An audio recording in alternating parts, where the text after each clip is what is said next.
huge punk bands here in the LA scene, really super influential.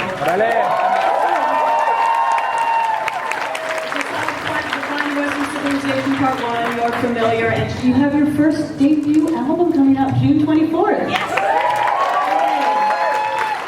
Okay, so next up we have Grand Dames of Drag, Filth, Leather, and Glamour.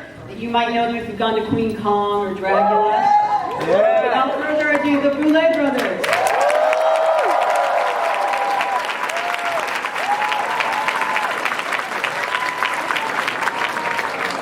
They are responsible for some of the greatest underground nightlife events going on right now. Alright. I don't even know if I need to introduce this person from season 5.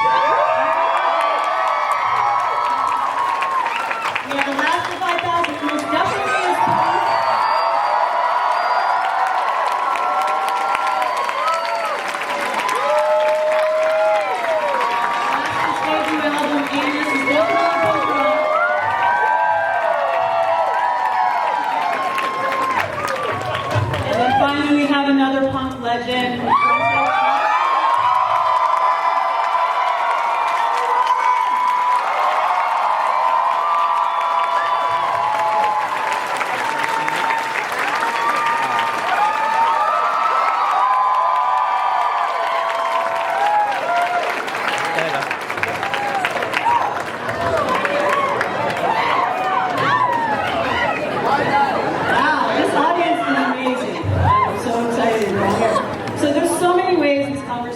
When we talk about the parallels between the drag world and the punk world, but the word punk in general, after 40 years, has sort of been used in so many ways, sometimes misconstrued. I don't know if people really know what that word means anymore. So I want to go down the line. What does punk in its original meaning mean to you? We can start with you. It means the moment when you realize you should sound the end. I think it means finding a way to creatively fight against the things that keep you from doing what you want to do. Good answer. Well, we got a lot to cover. So, what does punk mean to you guys? I guess I can speak for both of us. We're used to that. I think maybe all of us can have different takes on this and how we approach it. It might not even be all thought out as if that's your goal. Our approach is this. It's radical self-expression, going against anything that would stop that. Kind of coloring outside of the lines, against norms or rules or restrictions, really taking all that stuff out of the equation and really just doing what your inner voice is telling you you should be doing. That's punk.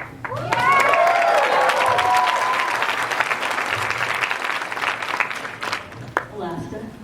Oh, hi. I don't really know.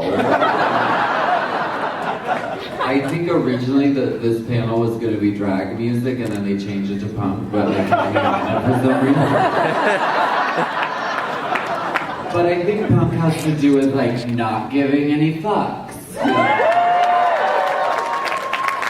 And people always say to me, Alaska, I love you because you don't give a fuck. And I'm like, I think I used to not give a fuck, but I give so many fucks.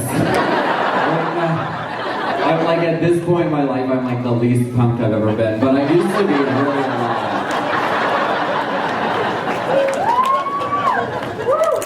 lot. For me, it just means that you're cool, and you're beautiful, and you're... Thank you. But the mainstream doesn't dig you, but it doesn't mean that you're not deserving of dignity and respect, and your kind of inherent specialness. And so when larger society says we don't want you, it hurts at first. Then you find out who you're hanging out with, and you feel like you won the lottery because everyone around you is cool too.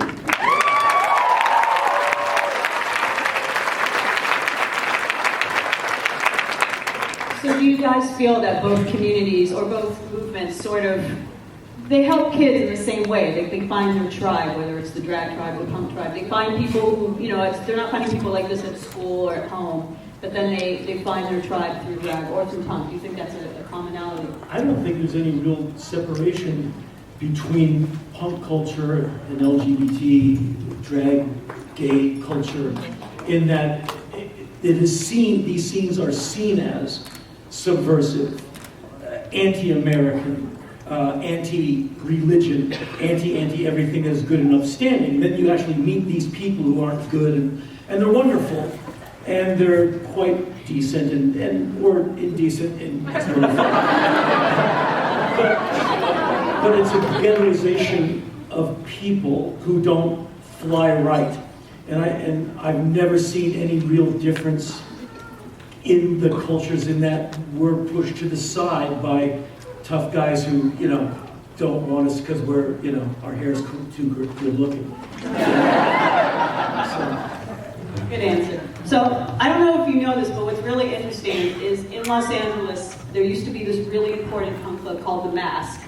And that is where a lot of bands like The Germs, X, Bags got their start, The Go-Go's got their start. And actually the basement of World of Wonder is where The Mask used to be. And the graffiti is still there, which I think just is such a cool full circle thing. So Alice, I want to talk to you about your memories of that scene of The Mask and what drag culture was also part of the scene going on there.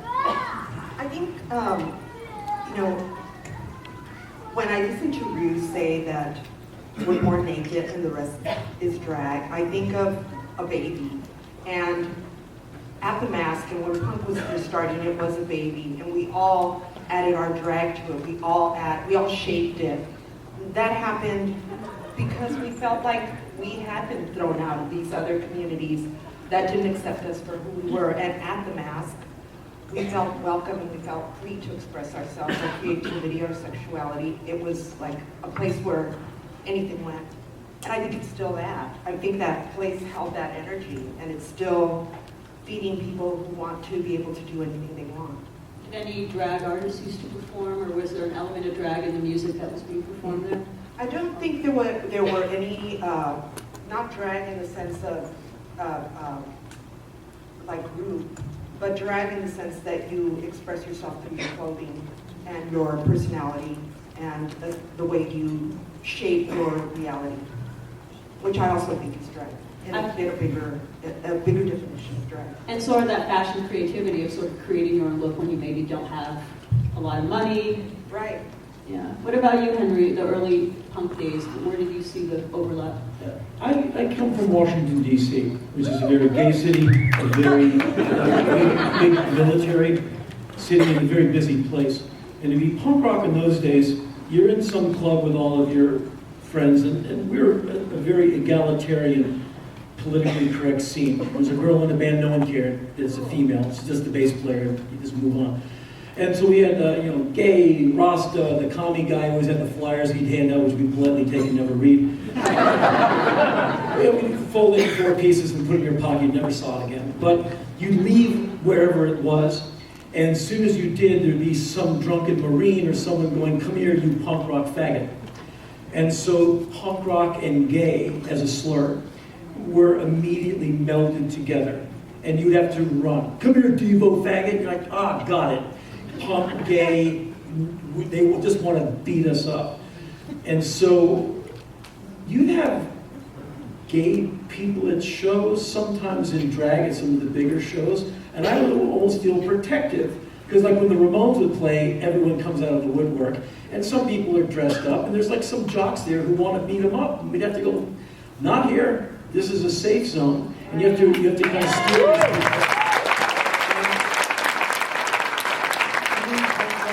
these people. As Bobby Byrd of James Brown's band used to say, "I know you got soul, because if you didn't, you wouldn't be in here." If you knew to go in the building, we were done judging you. And if you showed up with a wig on and like whatever, we're like, "That's cool. You're here to see the Bad Brains? We're all in together." And I've never thought any differently, but there was always gay and drag at DC shows, especially the bigger ones, not the smaller shows, because no one knew what they were. But like I said before, those scenes to me are inseparable. You can't talk about one without the other. And I've been very lucky. I've been able to tour America back and forth for, at this point, decades. And Black Flag, the band I was in, we were often relegated to the bar to play where no one wants you, so the gay bar will take you. And so we would play in front of bearded men with stuffed brassieres. And they're like, yeah, they're like, oh, that's our audience. And at least someone showed up.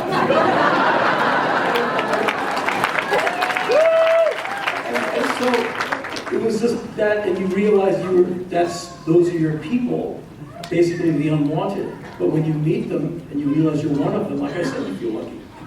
Yeah, awesome.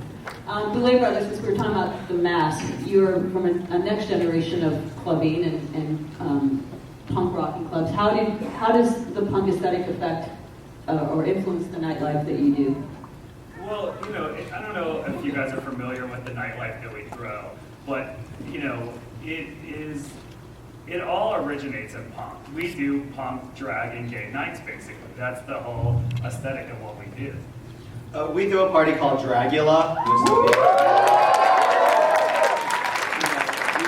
We started that, our friends told us, we were right outside of Subway, and it was like, oh God, imagine this night, it's like kind of drag monsters, let's put that up on a pedestal, celebrate it, and who gives a fuck if anybody comes? Like, we can do, all of these things, like the type of music that we want, play some more industrial rock, and let's celebrate like John Waters and Frankenstein and monsters, and let's just do it. So we called our friend, and he's a DJ, he used to be my roommate, and he was like, girl, no. Like, no one is coming to that night, don't do it, you're not gonna want to, it's just gonna fail. Yeah, the gay people aren't going to accept it. And then we did it, and it was exploded, packed. There was a line around the block. These guys have been wanting somewhere to go to feel accepted, and we provided them that. So. It's just put out a freak flag, dance under it, dress up, and celebrate around it.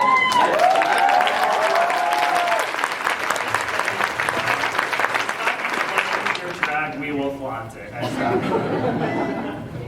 Alaska, musically, because you just put out Anus, and it went to... very well. Musically, how are you influenced by punk?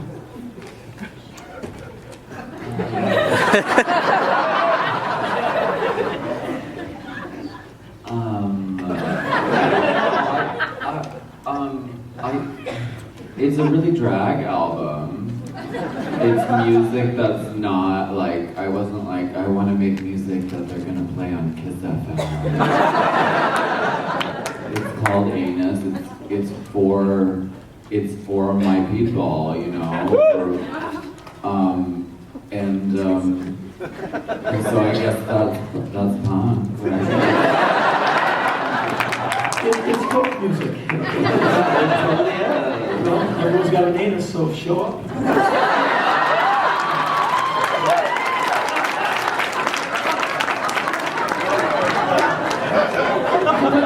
That needs to be a sticker that's on the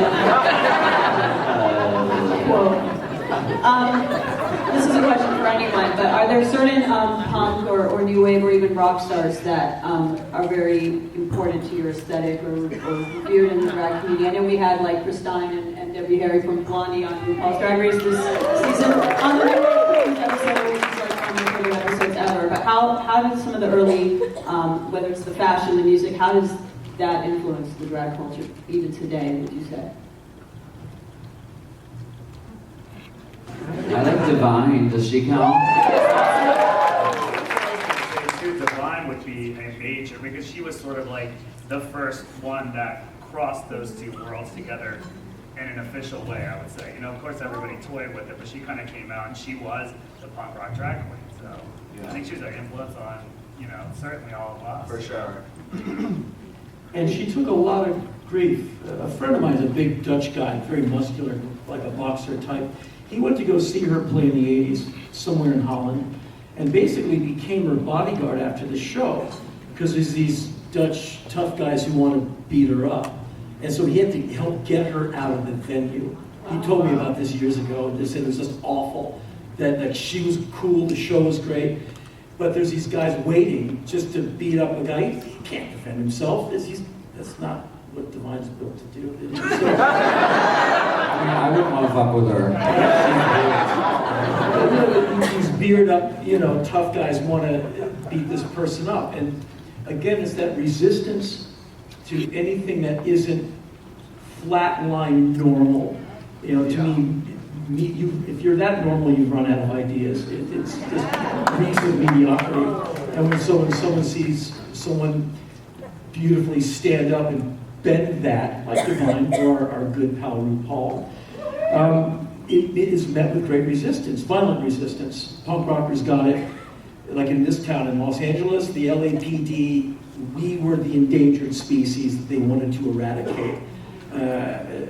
I'm sure you've got stories. Yes. I mean, it was awful. I don't know, I'm too old to hit now, they leave me alone, but now they call me Mr. Rollins and ask if I want the early bird breakfast today. And push me up in front of the line. But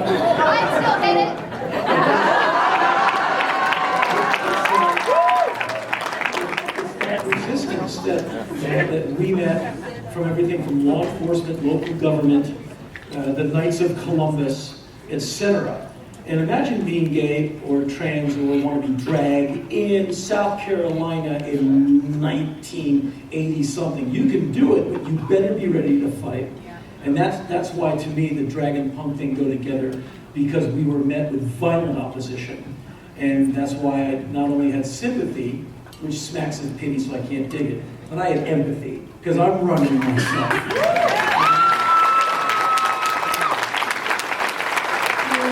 Any of you, I'll start with Wells. Do any of you have stories about the fact that you were punk or drag, where you met with that kind of opposition, that kind of violence? Yeah, I think in general people would see us and not really, we're talking about 1976, 77, when people didn't know what punk was. So they'd see us and we'd look strange and they'd wonder if we were in a gang or if we were, escaped from a lunatic asylum. They didn't understand that there was a scene or that it was creative expression. They were just afraid of it. And I think they were afraid of our music.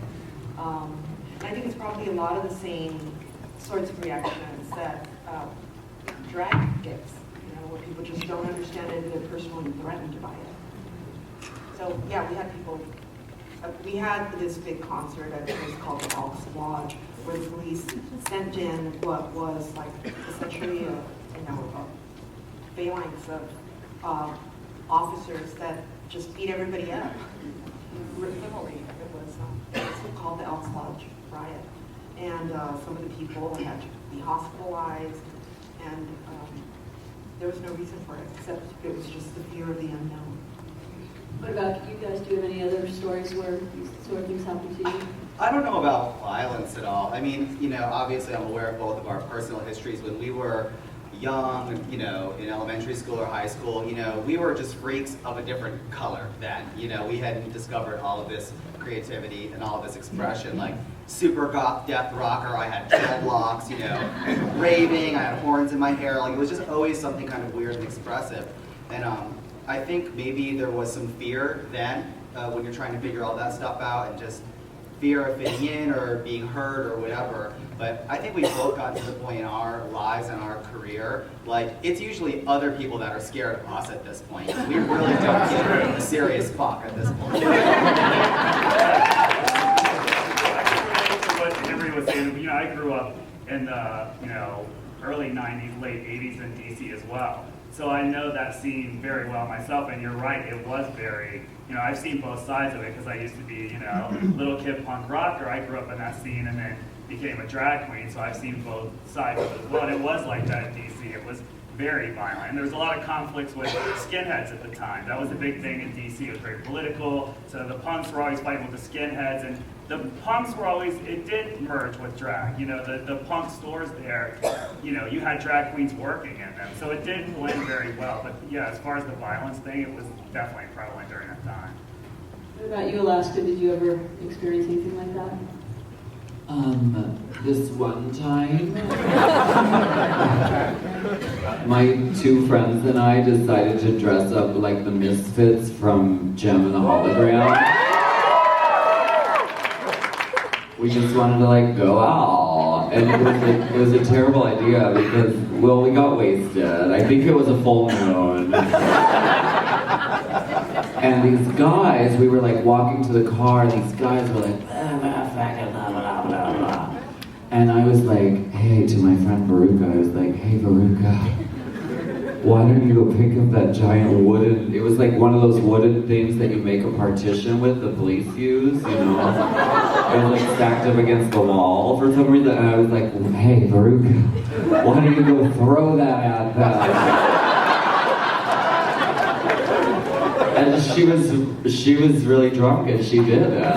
So crazy and surreal, but it definitely speaks to the fact that like drag and all this is like, it's shaking up the social norms that have been in place for a long time. And I think the more that we blur those lines between like what is acceptable for a man to do and what is acceptable for a woman to do, the more we dismantle that and the more we blur those lines, I think the more evolved our planet will be, and hopefully there will be less war, and hopefully it'll be like Star Trek. You know?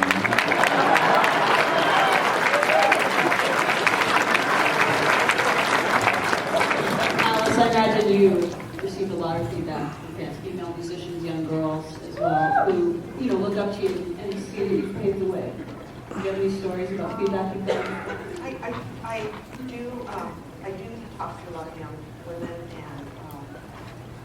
but I'd rather not talk about that right now. I mean, I was really inspired by what Alaska was saying, because I feel that when I watch Drag Race, I'm really excited to see the queens both in and out of drag, because it really illustrates the spectrum. Like it really shows gender as something that you're not defined by, that you choose to define and you choose to express. You can express it in one way, 1 minute, and another way. So you really show humanity in a much broader sense. So I applaud you for that. I'm constantly being inspired by you.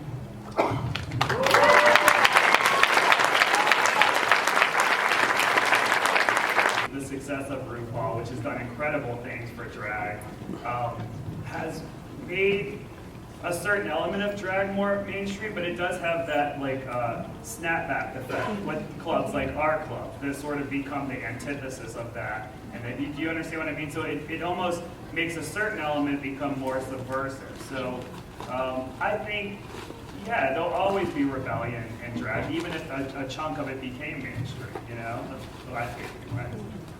I think you can have something like punk or drag go out into the mainstream, and there's a certain element of it that just becomes, it just becomes something you can buy. Like, you go to Hot Topic and you'll buy something that looks punk. But the essence of drag and the essence of punk is something that cannot be sold. You have to understand it. So that part of it will never be mainstream. The clothing maybe, but not the essence of it.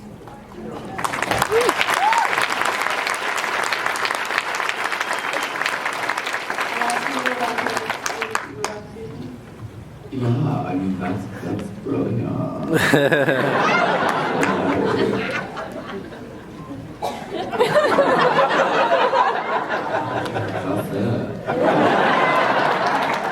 Towards punk becoming commercialized and going mainstream, because it's a pop phenomenon ultimately, and everything will eventually be absorbed by Macy's. I mean, everyone's going to make a buck. And in the 90s, you could buy pre-torn jeans and all of that. I greatly benefited from all that commercialization because it brought more people to my shows, and it put me on MTV, which I thought was just the best thing since free beer. I wasn't trying to play to nobody. I didn't want to play in a dark room in front of 4 people. I wanted to play in front of every damn person who could possibly hear me and go, I'll go. And so when those mainstream avenues opened up, a lot of my purist friends, you're going to be in Rolling Stone? Oh, hell yeah. Because I didn't get in music to not be heard. I want every light on right here. And so I got swept up in all of that. I got to ride the coattails of all the bigger bands because they let the we, the unwashed in as well. We snuck in as the door closed. And so the 90s were great for me because of MTV and radio changing and all those bands kind of making friendly music with a punk edge. Then they let us animals in as well. And it was huge for me and many bands from my ilk. We all benefited. I won't name names. But trust me, the 90s were good for us because of all that. We greatly benefited. And good bands got heard. Like great records got heard by a lot of people who should hear those records. And the mainstream helped. I don't know if they were all that happy about it, but we kind of used it against them. It was great. So my question is, I brought one CD, and who on the panel, if I was to give that CD to, would actually listen to it?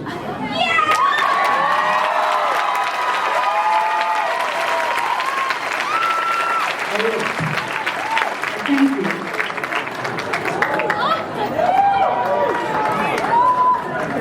Okay, she just got her whole life right there.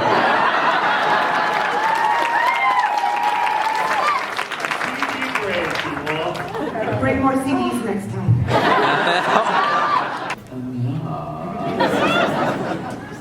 Yeah, I mean, especially like starting out, we were performing for our friends, and we did have to make everything up. And so if you were doing a number on stage where you needed a car, you didn't have a car prop, so you just made a piece of cardboard and cut it out and wrote the word car on it.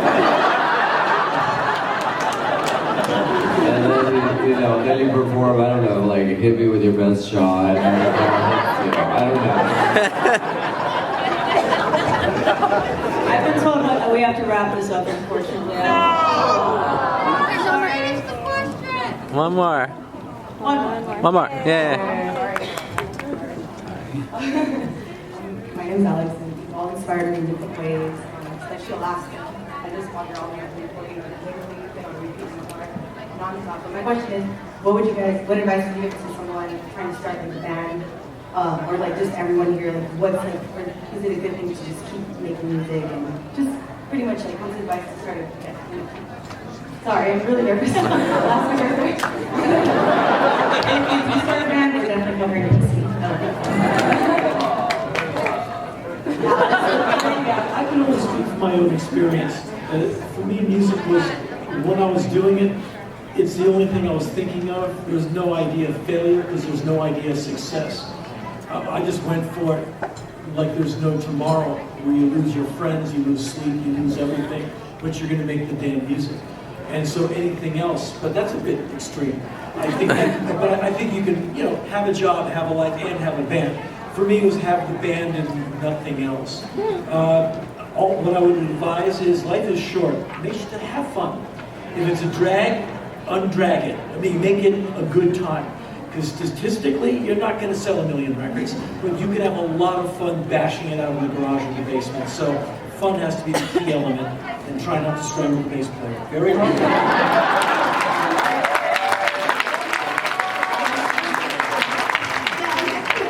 Something to say about that, and that is from the perspective of, an old person.